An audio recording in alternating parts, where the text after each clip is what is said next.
नमस्कार. गुरुगीतेतील एक श्लोक आज आपण पाहूया.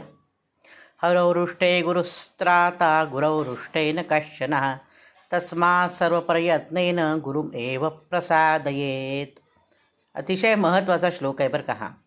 आता अर्थ पाहूया. हरौरुष्टे म्हणजे जर हरी रुसला, भगवंत रुसला तर गुरु त्राता, गुरु तारून देऊ शकतो भक्ताला.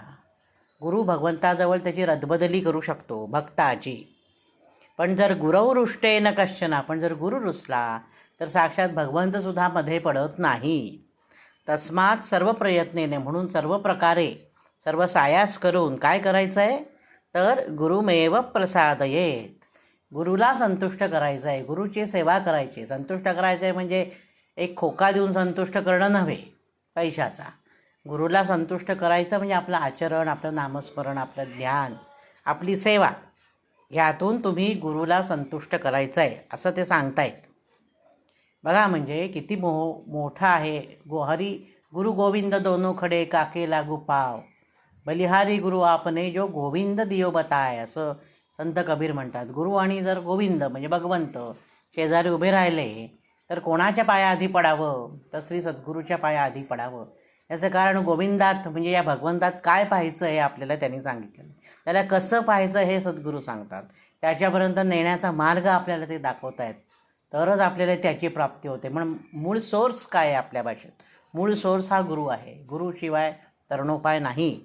म्हणून जर भगवंत रुसला तर गुरु समजूत घालू शकतात, पण गुरु रुसला तर साक्षात भगवंतसुद्धा समजूत घालू शकत नाहीत. भगवंत त्याच्यामध्ये पडतच नाही. गुरु म्हणजे काय? गुप्त रूपातील ईश्वर म्हणजे गुरु, असं गुरुदेव रानड्यांनी म्हटलेले. गुरु गुरु गुप्त रूपातील ईश्वर किंवा ईश्वराचे गुप्त रूप म्हणजे गुरु, गुप्त रूप गुरु असं. तर ह्या संबंधात एक छोटीशी कथा आपण पाहूया की गुरुचा आशीर्वाद आहे असा सदैव भाव भक्ताने ठेवला पाहिजे. समर्थ रामदास स्वामी आपल्याला माहितीच आहेत आणि त्यांचे लाडके शिष्य कल्याण स्वामी हेही आपल्याला माहिती आहे. उगाचच कल्याण महाराज इतके मोठे झाले नाही, तर समर्थ रामदासांनी कल्याण स्वामींची भरपूर परीक्षा पाहिलेली आहे. वेगवेगळ्या प्रसंगी कल्याण स्वामी कसे वागतील याची प्रचिती त्यांनी घेतलेली आहे आणि खरोखर आपला शिष्य म्हणजे हिरा आहे, हिरा असं समजल्यानंतरच त्याला संपूर्ण उपदेश केलेला आहे समर्थ रामदास स्वामींनी. तर एकदा रामदास स्वामी आणि त्यांचे सर्व शिष्य असे सगळेजण एकत्र बसले असताना काही गोष्टी अशी घडली की रामदास स्वामी अत्यंत संतप्त झाले. गुरौरुष्टे. रामदास स्वामी अतिशय संतप्त झाले आणि रागाच्या भरात आता ते संतप्त झाल्यावर त्यांना समजावायला जाणार कोण हा प्रश्न निर्माण झाला. त्यावेळी सर्वांनी ह्या कल्याणाकडे बोट दाखवलं. कल्याणा जा, महाराजांची समजूत काढ. किंवा स्वामी रामदास समोर संतापल्यानंतर त्यांच्या समोर जायची कोणाची हिंमत नव्हती, परंतु सगळ्यांनी कल्याणा पिटाळला. कारण तसंही सगळ्यांचा कल्याणा स्वामींचा दुश्वास करत असत बरेच त्यांचे मित्रपरिवार. त्याच्यामुळे जाऊ दे, गुरुचे बोल खालचे असतील, रागे भरतील गुरु, तर ते ह्या कल्याणाच्या अंगावर जाऊ दे सगळं, म्हणून त्यांनी कल्याणाला पाठवलं.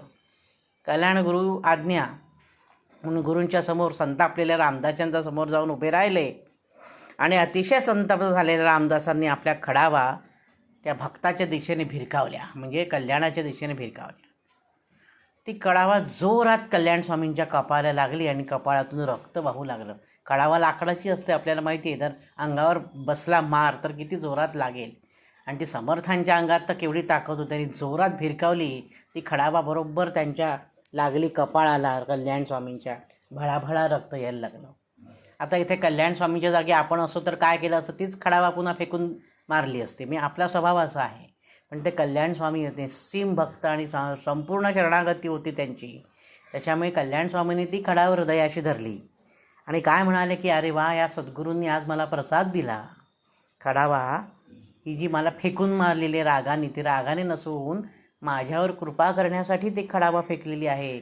सद्गुरूंनी मला प्रसाद दिला, ही त्यांच्यापर्यंत ही त्यांची खरी शरणागती होती असं म्हणून ती खडावा आनंदाने छातीशी धरली आणि त्यांनी ती कवटाळलेली आहे. हे गुरुशिष्य परंपरेतील आपल्याला महत्त्व दिसतं. तर अशा प्रकारे हा श्लोक आणि ही कथा आपण पाहिली. हा श्लोक मी पुन्हा म्हणतो आणि थांबतो. हरोरुष्टे गुरुस्त्राता गुरौरुष्टेन कश्चन तस्मात् सर्व प्रयत्नेन गुरुमेव प्रसादयेत. नवनवीन माहितीपूर्ण व्हिडिओ पाहण्यासाठी ऐकण्यासाठी वैभव दातार ऑफिशियल हा माझा यूट्यूब चॅनल जरूर आणि जरूर सबस्क्राईब करा.